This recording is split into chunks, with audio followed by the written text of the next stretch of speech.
आज अपने पास Oppo F33 Pro है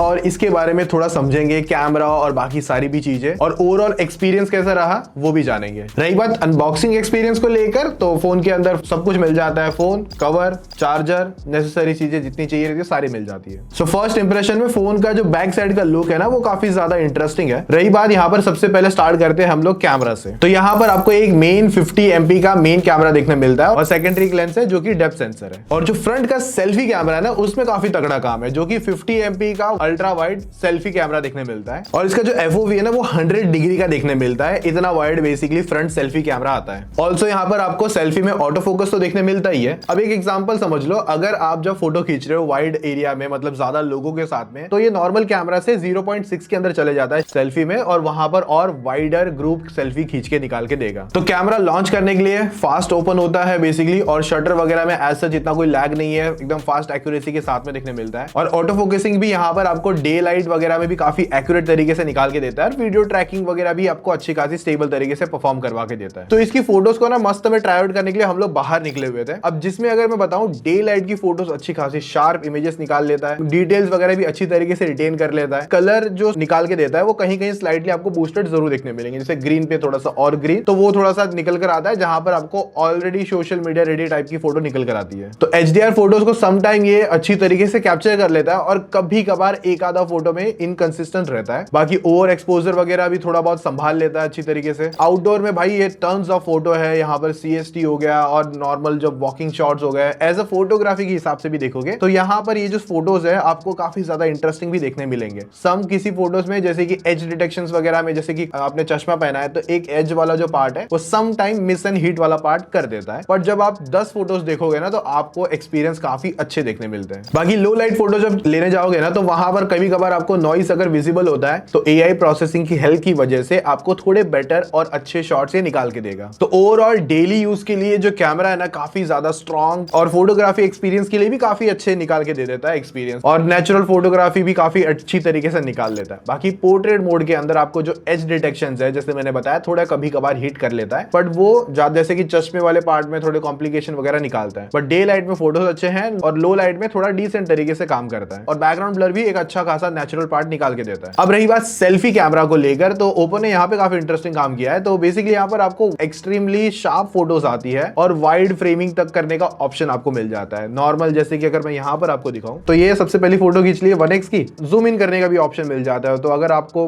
टाइट फोटोज ऐसे क्लोजअप चाहिए फेस को लेकर तो वो भी कर सकते हो। और जो ग्रुप सेल्फी है ना वो आपको यहाँ पर सेगमेंट का काफी बेस्ट दिखने मिल जाता है, और जो अल्ट्रा वाइड वाला जो स्विच वाला पार्ट है वो भी काफी ज्यादा पॉजिटिव है। और स्किन टोन्स यहाँ पर नेचुरल रखता है, स्लाइटली AI की तरफ से थोड़ा बहुत टोनिंग वगैरह दिखने मिल जाती है, स्मूथिंग वगैरह कर देता है, और HDR में भी अच्छा खासा सपोर्ट है, और लो लाइट फोटोज आपको थोड़ी डिसेंट दिखने मिल जाएगी। लेकिन ओवरऑल अगर आप एज अ फोटोग्राफी में, अगर सेल्फी में अगर देखते हो वाइड एरिया में भी खास करके, तो कैमरा काफी अच्छी तरीके से बेस्ट परफॉर्म कर जाता है। और मेन कैमरा पे आप 1x तो फोटो खींच ही सकते हो, नाउ 2x तक का भी आप जूम ले पाओगे, जो कि आपको सेंसर क्रॉप देखने मिल जाता है। तो अगर आपको थोड़ा सब्जेक्ट को क्लोजअप करके खींचना हो तो आपको थोड़ा बहुत यहाँ पर ये अच्छी तरीके से हेल्प भी करवा देगा। और ज्यादातर कुछ फोटोज है ना कभी कभार हमको थोड़ी सी डार्कर, मतलब थोड़ी सी देखने मिलती है, जो प्रोसेसिंग वगैरह जो है बेसिकली। तो देखो जो बैक कैमरा है वहां से आप 1080p 60 FPS तक की वीडियोस निकाल सकते हो। OS नहीं आता, EIS के थ्रू आपको फुटेज को स्टेबल करके देता है, और मल्टीपल कुछ वीडियो सैंपल्स हमने ट्राई करे। और वहीं पर साइड में देखोगे जो फ्रंट कैमरा है वो आपका 1080p 30 FPS में ही शूट कर सकता है। तो कुछ रेयर सिनेरियोस के लिए अगर आपको अपनी वीडियोस वगैरह कुछ कैप्चर करनी है तो वहां पर वो सारा मोमेंट वो कैप्चर कर लेगा, और यहाँ पर भी आपको EIS का सपोर्ट मिलता है। और यहाँ पे एटलीस्ट 4K वगैरह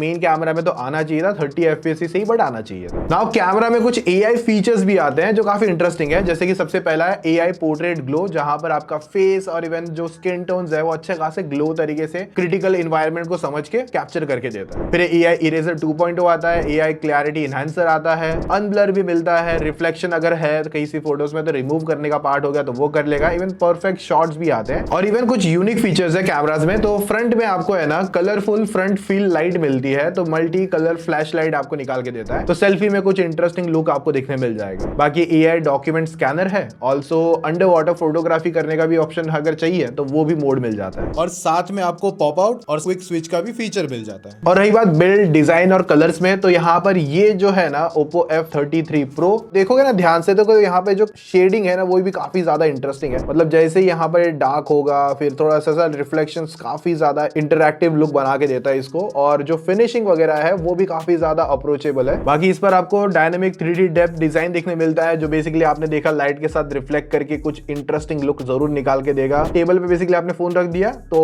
जरूर कोई देखेगा एक बार कि भाई कौन सा डिजाइन है, कैसा डिजाइन है। तो बैक साइड आपको है ना यहाँ पर पॉलीकार्बोनेट बैक मिलता है और इस तरफ आपको एक्रेलिक देखने मिल जाता है, तो कुछ इंटरेस्टिंग लुक यहाँ पर आता है। और ऑल्सो फोन काफी ज्यादा हल्का भी लगता है जिस तरीके की फील्ड वगैरह में निकाल के देता है। और ये जो फ्रेम यहाँ पर दिया है ये भी आपको पॉलीकार्बोनेट मिल जाता है। और रही बात यहाँ पर आपको वॉल्यूम रॉकर और लॉक बटन मिलता है, और नीचे की तरफ सिम ट्रे वाला पार्ट है। और सामने से अगर देखते हो तो बेजल्स वगैरह भी यहाँ पर ओप्पो ने काफी मिनिमल की तरफ लेकर गया है इस फोन को। और जो कैमरा मॉड्यूल का भी जो पैटर्न है ना वो आपको स्टारी सी लेंस मॉड्यूल देखने मिल जाता है, जो कि थोड़ा सा रेज्ड है और इवन ग्लास प्रोटेक्शन के साथ में आता है। तो इन हैंड फीलिंग, जो डिजाइन और बाकी अदर चीजें यहाँ पर इन्होंने दी है, तो अच्छा खासा प्रीमियम ऑप्शन डेफिनेटली देखने मिलता है। बाकी USB 2.0 आता है और IR ब्लास्टर इसके अंदर अवेलेबल नहीं है। डुअल सिम स्लॉट आप लगा सकते हो, ई सिम का भी सपोर्ट नहीं है। डुअल माइक का सेटअप है कॉल एंड रिकॉर्डिंग वगैरह के लिए। और अगर मैं आपको एग्जांपल दिखाऊं 2 माइक सेटअप बेसिकली कैसे काम कर रहा है, तो ये फ्रंट कैमरा वीडियो रिकॉर्डिंग है और डुअल माइक आता है। तो यहाँ से एक माइक मैंने अभी बंद कर दिया है, तो एक माइक अभी फिलहाल वर्क करेगा। बेसिकली जब आप कॉल वगैरह करते हो तो इस तरीके से कभी कभार ब्लॉक हो जाता है। तो अभी जैसे यहाँ से अभी हटाया हमने हाथ, और जैसे ही यहाँ पर ऊपर की तरफ जो एक माइक है उसको भी बंद कर देते हैं, तो कुछ इस तरीके का ऑडियो आउटपुट सुनने मिलता है। बताना कैसा लगा कमेंट में। बाकी IP रेटिंग भी यहाँ पर स्ट्रॉन्ग है, IP66 मिलता है, 68 है, 69 और इवन टॉप टीयर 69K भी मिलता है। और इवन प्रोटेक्शन वगैरह भी मिलिट्री ग्रेड स्टैंडर्ड को भी फॉलो करके आता है। 6.57 इंचेस का ये डिस्प्ले आता है, जो कि एमोलेड डिस्प्ले पैनल है, और ये आपको FHD प्लस मिलता है। 120 हर्ट्ज की एडेप्टिव रिफ्रेश रेट है, जो कि आप डिफॉल्ट रख सकते हो, और बाकी ये 60, 90, 120 के अंदर स्विच कर सकता है, डिपेंड कैसे आप यूज कर रहे हो। बाकी जो ऑफिशियल HBM आता है, जो ब्राइटनेस है वो 1400 निट्स का है, और इससे आप इंडोर अच्छी तरीके से तो यूज कर ही सकते हो। और हार्श सनलाइट के अंदर जब इस डिस्प्ले पे लाइट पड़ेगी तो ऐसा होता है ना कि कोई ऐसे झांक झांक के देखते हैं, तो वो इसमें प्रॉब्लम नहीं आने वाली, आपको डिस्प्ले पूरा क्लियर देखने मिलेगा। बाकी स्क्रीन टू बॉडी रेशियो भी मुझे पसंद आया, मतलब जो बेजल्स वगैरह का जो कॉम्पोजिशन है वो भी अच्छी तरीके से कम रखा हुआ, और फ्लैट एमोलेड डिस्प्ले पैनल है, तो कलर्स वगैरह भी आपको अच्छी तरीके से देखने मिलते हैं। कंटेंट वगैरह आप इजीली एंजॉय कर सकते हो। बाकी टच में आपको ग्लव प्रोटेक्शन भी देखने मिलता है, ऑल्सो वेट टच भी आता है। तो नेटफ्लिक्स पर आपको HDR का सपोर्ट तो नहीं मिलता, और YouTube पर आप 2K तक का कंटेंट 60 FPS में चला सकते हो। तो ऑलवेज ऑन डिस्प्ले भी आता है, तो अलग अलग AOD रख सकते हो, बट यहाँ पर ये ज्यादा लंबा नहीं चलता, परमानेंट नहीं रहता, वन टैप करना पड़ता है, फिर डिस्प्ले वापस ऑन होती है। ऑल्सो स्पीकर में भी अच्छा काम है, डुअल स्टीरियो स्पीकर आते हैं, जो कि 300% तक आपको बूस्ट देखने मिलता है। तो बेसिकली क्या होगा कि नॉर्मल 100% पर आपको वोकल्स वगैरह तो अच्छे हैं, बट और ज्यादा इनहांस करना है तो 200 और 300 तक जाएगा लाउडनेस। तो मल्टीमीडिया और कंटेंट एक्सपीरियंस काफी ज्यादा इंप्रेसिव बना देता है। बाकी इसमें है ना गूगल डायलर नहीं है, ओप्पो का डायलर है, तो आप कॉल रिकॉर्डिंग वगैरह बिना अनाउंसमेंट करना चाहते हो तो कर सकते हो। और जो हैप्टिक्स है ना वो आपको बेसिक वाले मिल जाते हैं, जो कि वाइब्रेशन वाले आते हैं, वो जो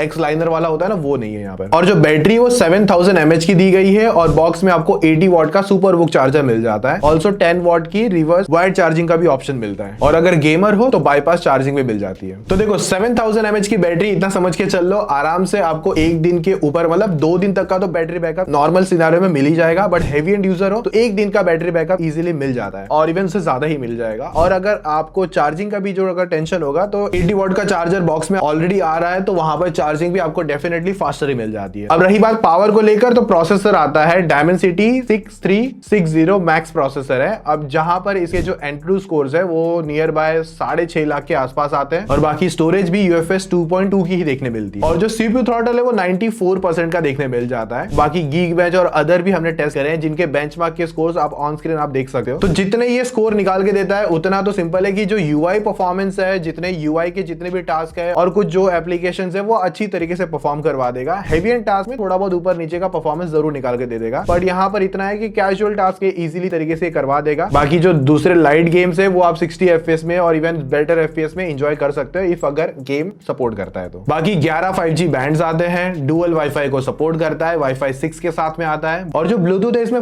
5.2 आ रहा है और एटलीस्ट यहाँ पर 5.4 आना चाहिए था। NFC का सपोर्ट नहीं है। बाकी इसमें आपको AI लिंक बूस्ट 3.0 मिलता है और साथ में बीकन लिंक 2.0 भी आता है, जो कि अगर ब्लूटूथ के थ्रू बेसिकली कॉल्स वगैरह आप कर सकते हो अगर नेटवर्क वगैरह अच्छे नहीं आ रहे तो, बेसिकली इमरजेंसी सिनेरियोस में। और टोटल आपको 34 सेंसर्स मिल जाते हैं इसके अंदर, जहां पर आपको प्रॉक्सिमिटी सेंसर हो गया, एम्बिएंट लाइट सेंसर हो गया, डेडिकेटेड बेसिकली आ जाते हैं, इवन जायरो भी। और फोन अनलॉक के लिए मिलता है in display fingerprint sensor, optical one, जो कि एक अच्छी तरीके से परफॉर्म करवा देता है। फोन अच्छी तरीके से बेसिकली अनलॉक भी हो जाता है हर टाइम। बाकी सिक्योरिटी में यहाँ पर आपको ओप्पो लॉक मिलता है, जो कि एंटी थेफ्ट है। बेसिकली यहाँ पर आपको डिवाइस परमानेंट रिमोटली लॉक करना है या फिर डेटा प्रोटेक्शन वगैरह स्ट्रॉन्ग रखनी है तो उस चीज में ये परफॉर्म करता है। और सॉफ्टवेयर में आपको मिलता है एंड्रॉइड 16 के साथ में कलर OS 16, और जो अपडेट एक्सपेक्टेड है 2+3 का बेसिकली आपको मिल जाएगा, या फिर 3+4 का भी मेजर अपडेट मिल सकता है। और देखो ब्रांड ने यहाँ पर क्लेम करा है कि 72 मंथ्स का आपको स्मूथनेस सर्टिफिकेशन मिल जाएगा UI परफॉर्मेंस को लेकर, जो कि ब्रांड क्लेम करता है। और अभी के लिए जितना हमने ट्राई करके देखा है, ओवरऑल UI जितना स्मूथ चलना चाहिए उस तरीके से परफॉर्म कर जाता है। बाकी देखो सॉफ्टवेयर में आपको प्री इंस्टॉल्ड एप्लीकेशन मिल जाती है, और जो बेसिकली ब्लोटवेयर हो गई, जो आपको रखना है तो रखो, डिलीट मारना है तो डिलीट भी कर सकते हो, बट पहले से इंस्टॉल आता है। और इवन जो मैगजीन जो कवर टाइप के होता है, जैसे अभी लॉक पे हर बार ये चेंज होता है, ये भी आता है, बट अगर आपको इसे हटाना है तो वो भी कर सकते हो। और यहाँ पर ओप्पो के जो टर्न्स ऑफ AIs आते हैं वो भी आपको मिल जाते हैं। तो देखो रही बात प्राइसिंग और ऑफर्स को लेकर, तो यहाँ पर जो स्टार्टिंग वेरिएंट है 8/128 वाला, वो आपको 38,000 रुपीज की ऑफिशियल प्राइस पर मिल जाएगा। और ये फोन ज्यादातर ऑफलाइन सेंटरिंग को ज्यादा टारगेट किया जाएगा, और 10% तक का डिस्काउंट भी आपको मिल सकता है। तो अराउंड 3,800 रुपीज तक भी आपको ऑफ मिलेगा, जो कि अप्रॉक्स 34,200 तक आएगा। तो 34,200 की अप्रॉक्स प्राइसिंग पर आपको विद ऑफर्स मिल सकता है Oppo F33 Pro। और इवन कुछ एक्स्ट्रा ऑफर्स भी चलेंगे, जो बेसिकली एक्सचेंज बोनस वगैरह भी होगा, और इवन नो कॉस्ट EMI, और इवन कुछ एक्स्ट्रा गिफ्ट्स में जिसमें आपको स्क्रीन प्रोटेक्शन वगैरह के प्लान्स और बाकी Oppo Enco Buds 3 Pro Plus वगैरह इस तरीके के कुछ देखने मिल जाएंगे। और इवन स्टूडेंट ऑफर्स भी मिल जाते हैं, और ये आपको अवेलेबल मिलेगा Oppo की स्टोर्स पे, प्लस आपको फ्लिपकार्ट और बाकी लोकल स्टोर पे भी डेफिनेटली इजीली मिल जाएगा। और यहाँ पर जितने भी हमने बातें बताई है वो हमारा फर्स्ट इंप्रेशन था, फोन को यूज करने के बाद में टेस्टिंग बेंचमार्क वगैरह जो थी वो हमने आपके साथ शेयर करी है। बाकी अगर कुछ देखोगे जहां पर ये पॉजिटिव निकलता है, तो यहाँ पर कैमरा काफी इंटरेस्टिंग है, मेन कैमरा, और 50 MP का अल्ट्रा वाइड सेल्फी जो कैमरा निकाल के रहता है वो भी काफी यूनिक है। 7000 mAh बैटरी, 80 वॉट चार्जर, और इवन UI एक्सपीरियंस भी काफी अच्छी तरीके से आता है। बट जिस हिसाब से करंट मार्केट और प्राइसिंग और वो सब चीजें देखोगे, आइडल बाय ऑफर्स वगैरह आप सब कुछ लेकर आ जाते हो, तो उस हिसाब से और इवन लोकल स्टोर्स वगैरह पे भी आपको काफी ज्यादा बेटर ऑफर्स वगैरह देखने मिल सकता है। तो ये वो सारे पॉइंट्स है जो हमने बात करे Oppo